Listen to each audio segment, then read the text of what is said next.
여러분, 지난 한 주간 어떻게 지내셨습니까? 날씨가 그래도 많이 풀렸습니다. 이번 겨울에 좀 따뜻한 겨울을 우리가 보내고 있다고 생각했는데 갑자기 날씨가 추워지고 우리가 여전히 미네소타에 살고 있다는 것을 느끼는 시간이었습니다.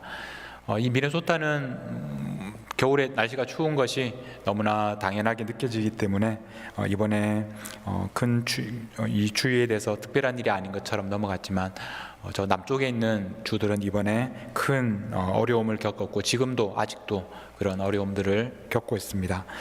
지난 한 주간 특별히 텍사스에서 일어난 일들에 대해서 여러분 뉴스를 통해서 많이 들으셨을 것입니다. 제가 미국에 와서 처음 미국에 온 곳이 텍사스였고 또 그곳에서 11년을 살았기 때문에 그곳에 있는 지인들이나 또 교회들 소식을 많이 들었습니다. 참 마음이 힘들고 또 아팠습니다. 많은 분들이 며칠 동안 전기가 없이 살아야만 했습니다. 이 추운 날에 전기가 없이 추위에 떨면서 어떤 집에서는 그 텍사스에 벽난로가 있는 집들이 그래도 꽤 있습니다. 장식이 아니라. 그래서 벽난로에 의지해서 살기도 하고 또 어떤 분들은 뭐 집에 텐트를 치고 그 안에서 또 담요를 가지고 살기도 하고 제가 뉴스에 보니까 어떤 분들은 아주 기가 막힌 방법으로 차에 시동을 켜서 그 열기를 이 관을 통해서 집 안으로 이렇게 끌어들여서 뭐 그런 아주 이상한 방법으로 그 추위를 해결하기도 하고 하여간 이번 그 전기가 며칠 동안 나가는 바람에 큰 어려움을 겪었습니다. 지금 이제 전기는 거의 들어왔다고 들었는데 그런데 또 한 가지 문제는 그 추위에 견디지 못하고 수도관들이 다 얼어서 터지는 바람에 굉장히 많은 어려움을 겪었는데 특히 교회들 중에서 이제 그런 피해를 겪은 교회들이 많이 있습니다. 그래서 제가 아는 교회들도 그 상황을 들어보면 오늘 예배를 드리기 어려울 정도로 피해를 입어서 굉장히 힘들어하는 목사님 이야기를 들었습니다. 여러분, 텍사스는 미국에서 가장 많이 석유가 나는 곳입니다. 이 에너지 하면 먼저 떠오르는 곳이 텍사스입니다. 큰 정유회사들이 다 텍사스에 있습니다. 그래서 이곳에서 전기가 부족해서 이렇게 고생할 것이라고는 누구도 생각하지 못했을 것입니다. 물론 우리가 예상하지 못한 그 추위 때문에 발전 그 시설들이 다 얼어버려서 동작하지 못했습니다. 그런데 또 한 가지 이번에 텍사스가 그런 어려운 시간을 보냈던 이유에 대해서 언론에서 말하는 내용을 들었습니다. 사진을 그 한 장 보여주시면 좋겠습니다. 여러분, 이 지도를 보시면 이 왼쪽에 파란색이 있고 또 오른쪽에 붉은색이 있습니다. 왼쪽에 이 파란 부분은 이 그 로키 산맥을 기준으로 해서 서쪽에 있는 지역들과 이 동쪽에 있는 지역들이 전기를 서로 공유하고 이 연결되어 있는 그런 망을 보여주고 있습니다. 그런데 이 지도를 보시면 남쪽에 이 노란색으로 된 또 하나의 작은 지역이 있습니다. 바로 여기가 텍사스입니다. 텍사스는 지금 보시는 것처럼 이 전기를 다른 주와 연결하는 그런 연결망이 없습니다. 그래서 이번에 위기를 겪게 되었을 때 다른 곳에서, 다른 주에서 전기를 긴급하게 빌려올 수가 없었던 것입니다. 이렇게 된 이유는 텍사스 사람들이 생각하기에 충분히 전기를 스스로 공급할 수 있다고 생각했기 때문에 이 연방정부의 통제를 받기를 싫어했기 때문에 그래서 이렇게 연결되지 않은 채로 지금까지 남아 있었던 것입니다. 저도 텍사스에서 처음 미국 생활을 시작했기 때문에 그 텍사스에 사는 사람들의 그 특별한 정서를 조금은 알고 있습니다. 텍사스 사람들은 자기가 살고 있는 그 주를 굉장히 자랑스럽게 생각합니다. 특별히 텍사스 사람들이 자랑하는 것은 뭐냐면 크다는 것을 자랑합니다. 뭐든지 커야 합니다. 그래서 일단 땅도 크고 또 차도 큰 차를 타고 다니고 심지어 스테이크를 먹어도 이 텍사스 사이즈 스테이크는 다른 것보다 양이 많습니다. 그래서 이 사람들은 텍사스 사이즈라는 말을 좋아하고 계속해서 큰 것을 자랑합니다. 그렇기 때문에 단점도 있는데 그것은 지나치게 또 독립적이라는 것입니다. 간섭을 받기 싫어합니다. 다른 주나 연방정부의 간섭을 받기를 싫어합니다. 스스로 하나의 공화국인 것처럼 생각하는 사람들도 많이 있습니다. 그런데 우리가 이번 경험을 통해서 이런 강함이, 이렇게 크고 강한 주가 스스로 감당할 수 없는 위기가 닥쳤을 때는 그것을 너무나 무력하게 또 당하게 되는 것을 우리가 보게 되었습니다. 그런 점에서 미국도 그렇습니다. 우리가 세상에서 가장 강한 나라라고 생각했고 지금도 그렇게 알고 있는 이 미국이 이번 코로나 위기 앞에서 얼마나 무력했는지 우리는 경험하고 있습니다. 지금까지 미국에서 코로나로 사망한 사람이 50만 명이 넘어갔습니다. 우리 국가적으로 뿐만 아니라 개인적으로도 그렇습니다. 우리가 스스로 생각하기에 강하다고 생각하는 사람도 있고 또 약하다고 생각하는 사람들도 있을 것입니다. 그러나 감당할 수 없는 그런 어려움 앞에서는 모두가 연약합니다. 그 위기가 찾아오기 전에는 우리는 알지 못합니다. 그런데 우리가 이번 특별히 코로나 사태를 겪으면서 우리가 생각했던 것보다 우리 자신이 얼마나 연약한지를 잘 알게 되었습니다. 한 달, 두 달 이렇게 집에서 지내는 것은 그래도 또 나름대로 괜찮구나라고 생각할 수 있지만 이제 이것이 1년이 되어가면서 우리는 정서적으로나 육체적으로나 또 특별히 영적으로 많이 지치고 또 그 스트레스가 여러 가지 증상으로 나타나고 있습니다.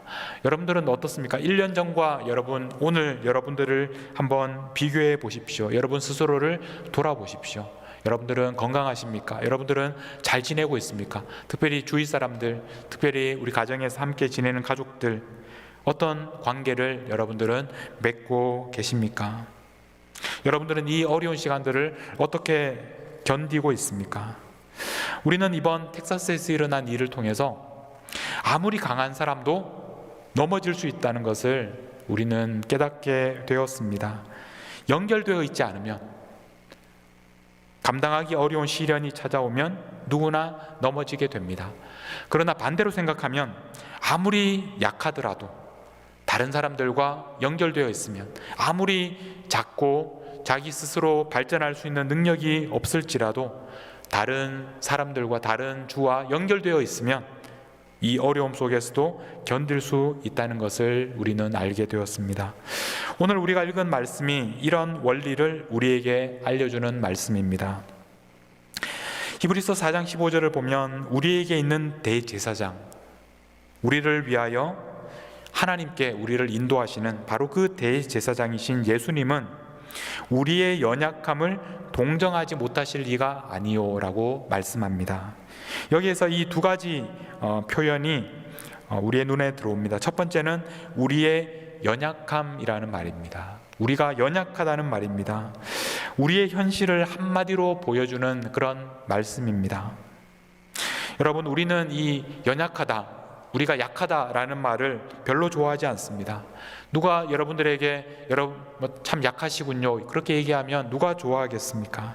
아무도 좋아할 사람이 없습니다. 그러나 이것이 현실입니다. 우리가 이것을 부인한다고 해서 우리의 약함이 없어지는 것이 아니라는 것입니다. 우리는 모두 연약한 사람들입니다. 이 연약하다라는 이 단어는 성경에서 보통 병에 걸린 사람들을 표현할 때 쓰는 말입니다. 예수님께서 이 땅에 오셔서 연약한 사람들, 병에 걸린 사람들을 고쳐주셨다라고 말씀을 합니다. 그런데 우리가 병원에 가서 당신 어떤 병에 걸렸습니다, 이 병명이 우리에게 나와야 그때부터 우리가 연약해지는 것이 아니라 우리는 지금도 연약하고 약한 사람들입니다. 이번에 코로나 위기를 겪으면서 우리가 얻게 되는 유익함 중에 하나는 이전에는 연약함이라는 이 단어가 우리와 별로 관계가 없는 것처럼 그렇게 생각했던 분들도 이제는 우리의 연약함에 대해서 깊이 생각하게 되었고 받아들일 수 있게 되었다는 것입니다. 중요한 것은 우리가 이 문제를 어떻게 해결할 수 있느냐, 우리의 연약함을 어떻게 해결할 수 있느냐 하는 문제입니다. 그 다음에 나오는 표현이 우리의 대제사장은 우리의 연약함을 동정하지 못하실 리가 아니오라고 말씀. 동정. 예수님께서 우리의 연약함을 보시고 동정하신다라는 말입니다. 이 연약함이라는 말도 우리가 좋아하지 않지만 동정이라는 말도 별로 좋아하지 않습니다. 제가 여러분들을 너무 불쌍해서 동정합니다. 그러면 여러분 기분이 좋으십니까? 동정받는 것은 별로 기분이 좋지 않습니다. 왜냐하면 내가 이렇게 동정받을 만큼 내가 그렇게 불쌍한 사람이 아니라는 마음이 우리에게 있기 때문입니다. 이 동정이라는 말은 사실 원래의 의미는 좋은 의미겠지만 실제로 사용될 때는 동정하는 사람이 있고 또 동정받는 사람이 있고, 그래서 이 동정하는 사람과 동정받는 사람 사이에 어떤 수직적인 관계가 생길 가능성이 많이 있습니다. 동정하는 사람이 위에 있고 또 동정받는 사람이 아래에 있어서 위에 있는 사람이 아래에 있는 사람을 내려다보는 그런 느낌을 우리는 받게 됩니다. 그러므로 이 동정이라는 말은 오히려 그 관계를 굉장히 단절시킬 가능성이 있다는 말입니다. 그러나 예수님께서는 위에서 아래로 이렇게 내려다보시는 분이 아니라 예수님께서 위에서 아래로 직접 내려오신 분입니다. 예수님께서 위에서 이렇게 아래를 쳐다보시기만 하시는 것이 아니라 직접 아래로 우리에게로 내려오셔서 우리를 도우시는 분이 바로 예수님입니다. 그런 의미에서 예수님의 이 동정이라는 말이 어감이 좋지가 않아서 제가 오늘 설교를 제목을 정리하면서 동정하시는 하나님 이렇게 하지 않고 공감하시는 예수님 이렇게 정해 보았습니다. 이 공감한다라는 표현은 이 말도 물론 이 예수님의 이 마음을 충분히 우리가 알 수는 없겠지만 이 동정이라는 그런 부정적인 표현 대신에 좀 더 긍정적인 의미에서 공감하시는 예수님 이렇게 정해 보았습니다. 이 공감이라는 말은 특히 제가 좋아하는 찬양 중에 여러분 유튜브에서 나중에 공감하시네라는 말을 검색해 보시면 참 은혜로운 그런 찬양이 있습니다. 그 공감하시네라는 찬양을 제가 계속 부르다 보니까 이 제목이 떠오르게 되었습니다. 예수님은 위에서 아래로 내려다보시면서 동정하시는 것이 아니라 지금도 우리와 함께 하시면서 우리에게로 내려오셔서 우리와 함께 하시고 우리를 도와주시는 분이 바로 예수님이십니다. 성경에서 말하는 이 동정이라는 이 단어는 우리가 흔히 생각하는 그런 심리적으로 다른 사람들을 동정하는 그런 상태를 말하는 단어가 원래는 아니었습니다. 영어 성경에서는 이 단어를 sympathize라고 번역을 합니다. 이 sympathy라는 이 단어 한번 그 슬라이드를 보여주시면 이 단어가 이제 원래 그 그리스어에서 이렇게 오게 되었는데 앞에 있는 그 심이라는 말은 함께라는 말입니다. together. 그 다음에 나오는 이 단어가 파토스라는, 여러분 그 에토스 파토스라고 할 때 그 파토스라는 말이 바로 이 뒤에 붙어 있는 말입니다. 이 파토스란 말은 감정, 느낌 이런 뜻도 있지만 경험이란 뜻도 있습니다. 함께 경험한다는 말입니다. 단순히 그냥 불쌍하게 생각만 한다라는 뜻이 아니라 그 사람의 아픔을, 그 사람의 고통을 함께 경험하는 것, 그것이 바로 심퍼티, 동정이라는 표현입니다.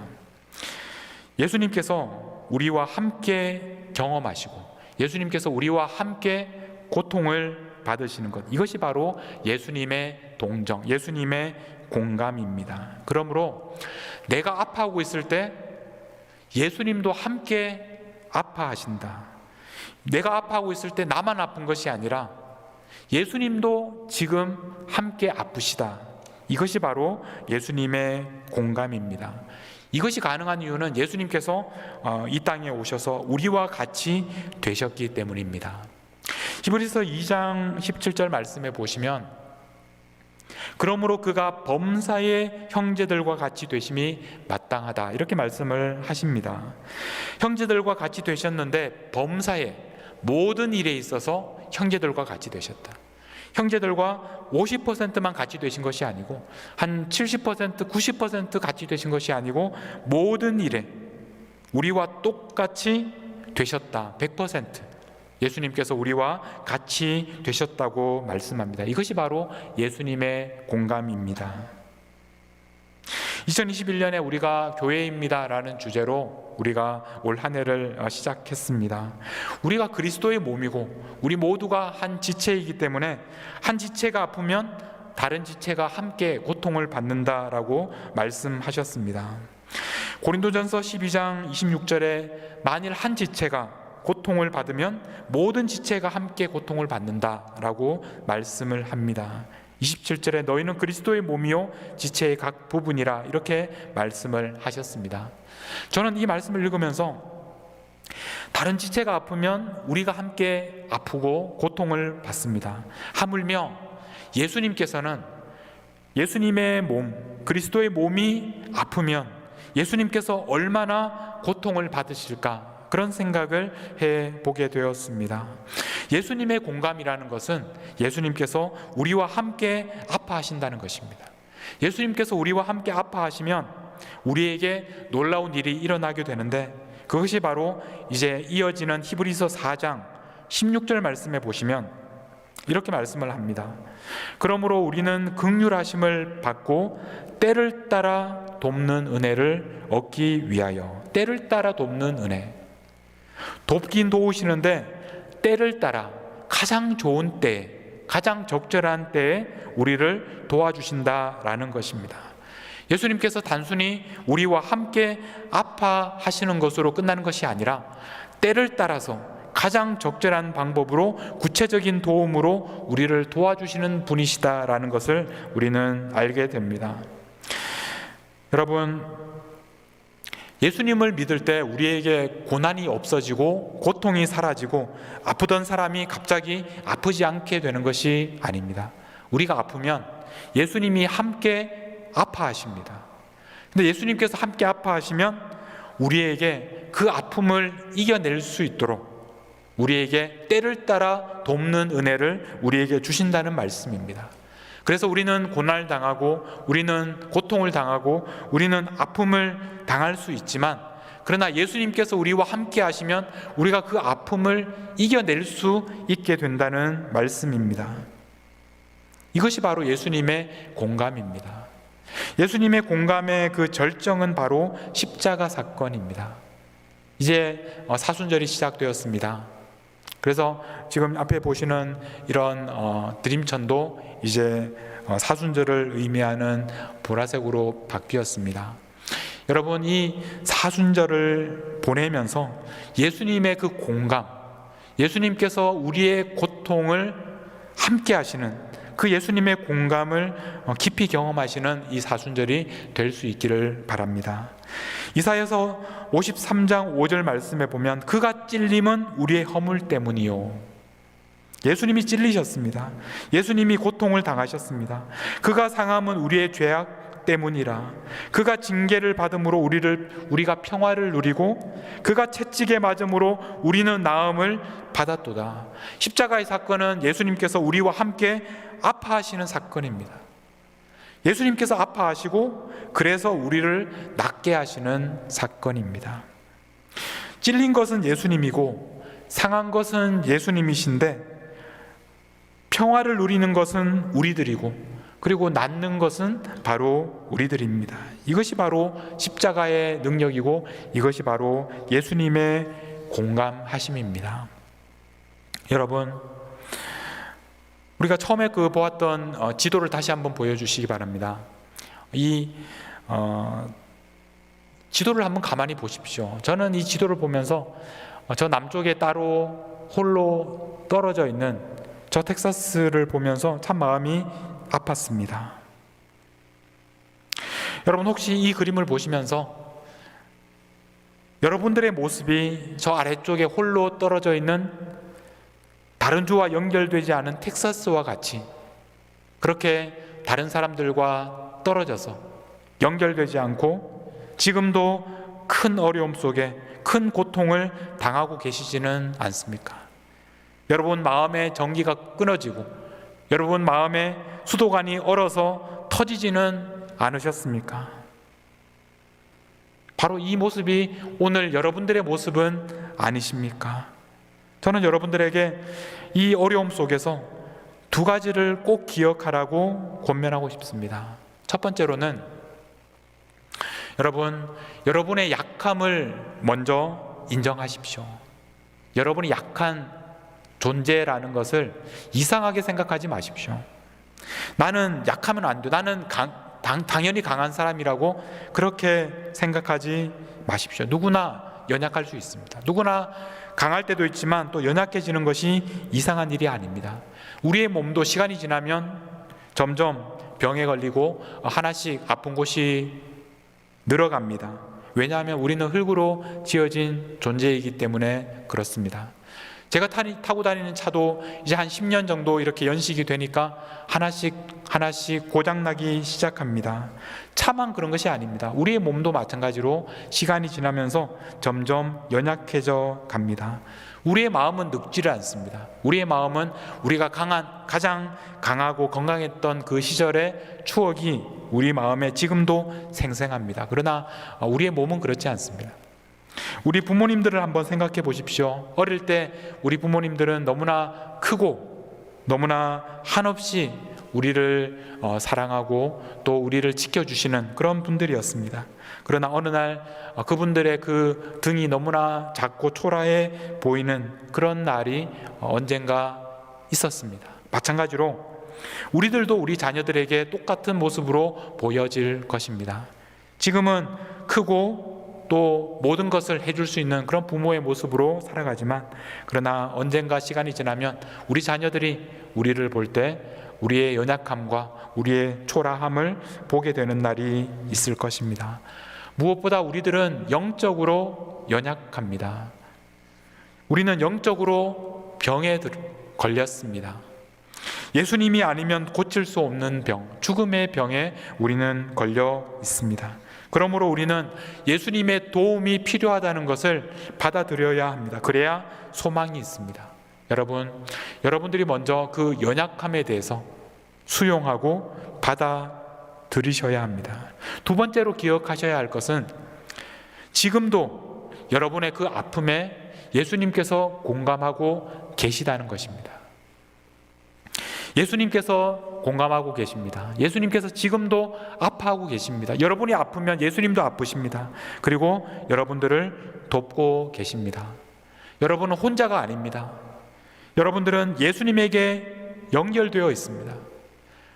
방금 보았던 그 따로 떨어져 있는 그 텍사스처럼 홀로 떨어져 있지 않습니다. 여러분들은 예수님에게 연결되어 있습니다. 예수님에게 연결되어 있다는 것은 또 다른 우리 지체들에게도 연결되어 있다는 말입니다. 여러분, 아픔이 있으면 지체들에게, 여러분 목장에다가 기도를 부탁하십시오.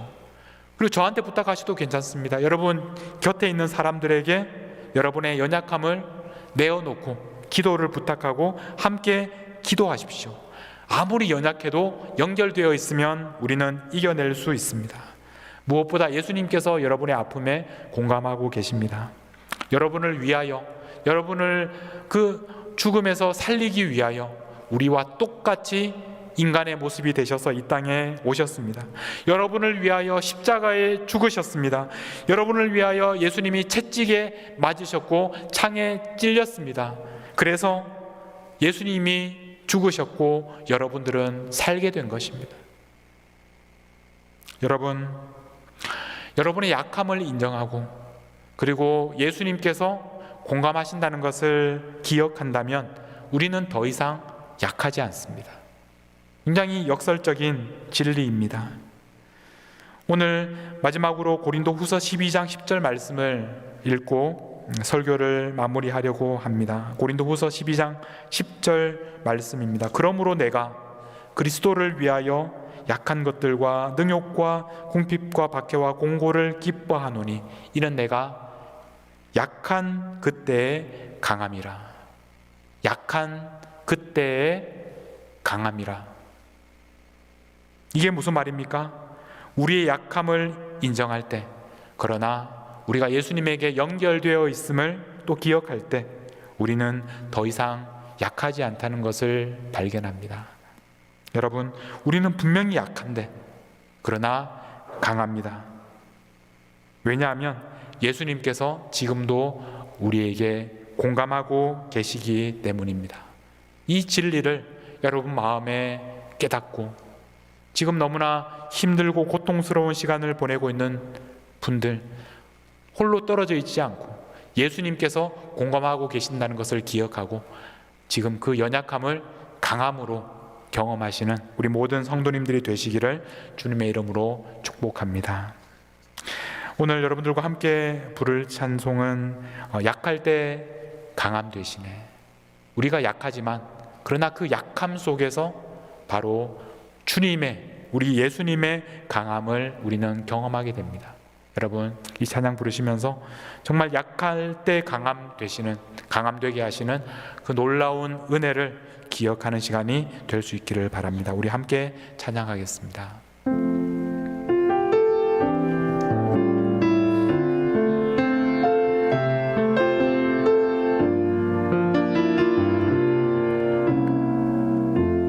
약할 때 강함 되시네.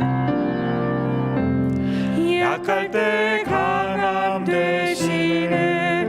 나의 보배가 되신 주 나의 모든 것. 주 안에 있는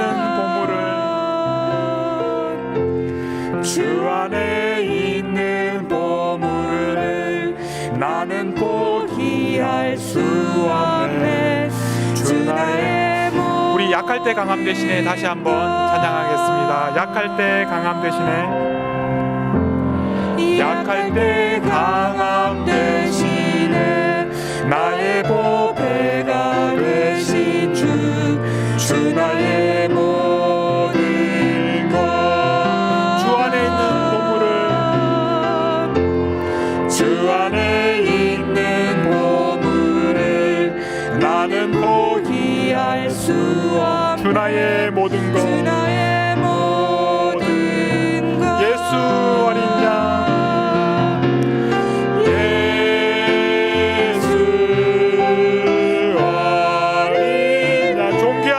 찬양합니다. 존귀한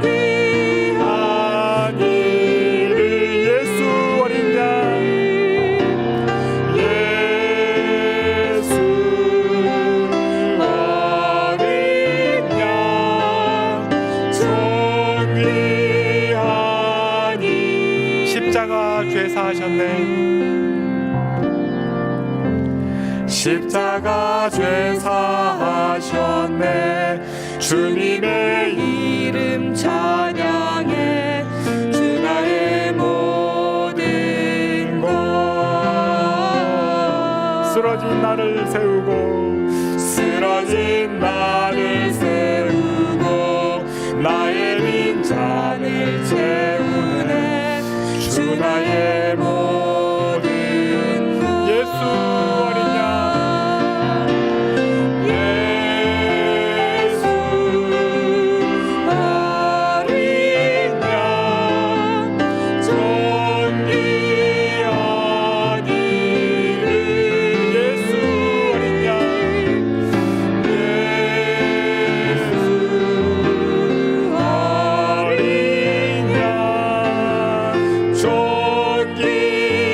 다시 한번 예수 어린 양 이름을 찬양하겠습니다. 예수 어린 양,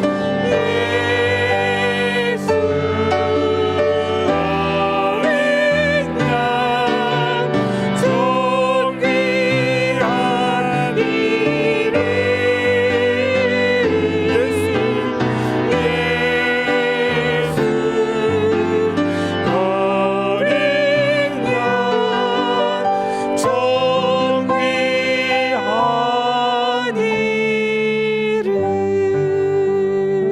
양, 함께 기도하며 나아가시겠습니다.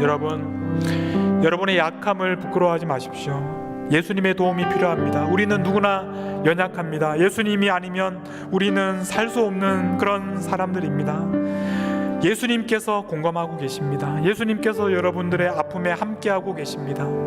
어려움 속에서도 소망을 잃지 마십시오. 예수님께서 여러분들에게 새 힘을 주실 것입니다. 우리가 지금도 공감하시는 예수님을 기억하며 함께 하나님 앞에 나아가도록 하겠습니다. 함께 기도하시겠습니다. 하나님 아버지, 저희들을 위하여, 저희들을 살리기 위하여 예수님을 보내주셔서 감사합니다. 하나님, 죽을 수밖에 없는 연약한 저희들을 위하여 살리기 위하여 이 땅에 예수님께서 오셨습니다. 예수님께서 우리를 위하여 이 땅에 오셨습니다. 지금도 우리와 공감하고 계시는 주님을 기억합니다. 하나님 아버지, 이 사순절 기간에 지금도 우리와 함께 고통받으시는, 지금도 우리와 함께 아파하시는 예수님을 만나게 하여 주시옵소서. 우리의 연약함 때문에 낙심하지 않게 하여 주시고 좌절하지 않게 하여 주시고, 고통을 당하고 있을 때 지금도 우리와 함께 고통당하시는 예수님을 기억하게 하여 주시고, 하나님 다시 한번 일어날 수 있게 하여 주옵소서. 우리와 함께 아파하시는 예수님 때문에, 예수님의 고통당하심 때문에 하나님 나음을 입었고 다시 새 생명을 얻었음을 기억하게 하여 주시옵소서. 주님을 만나는 이 사순절 되게 하여 주시옵소서. 하나님 아버지, 우리는 연약합니다. 우리는 무력합니다. 우리는 죄인입니다. 우리는 주님의 도움 없이는 살 수 없는 존재입니다. 우리를 불쌍히 여겨 주옵소서. 예수님을 우리에게 보내주셔서 감사합니다. 우리의 아픔에 공감해 주시니 감사합니다. 우리를 낫게 하시려고 십자가의 고통까지 참으시니 감사합니다. 이제 공감하시는 예수님을 만나고 약할 그때 곧 강함이 되는 놀라운 진리를 발견하며 아픔과 고통을 주님이 주시는 힘으로 이겨내는 은혜를 허락하여 주옵소서. 그래서 예수님께서 우리에게 우리의 아픔에 공감하신 것처럼 우리들도 다른 사람들의 아픔에 공감하며 그들을 위해 고통당하는 것을 기뻐하는 삶을 살아가도록 저희들을 인도하여 주옵소서. 지금도 우리의 아픔에 공감하시는 예수님의 이름으로 기도하옵나이다. 아멘.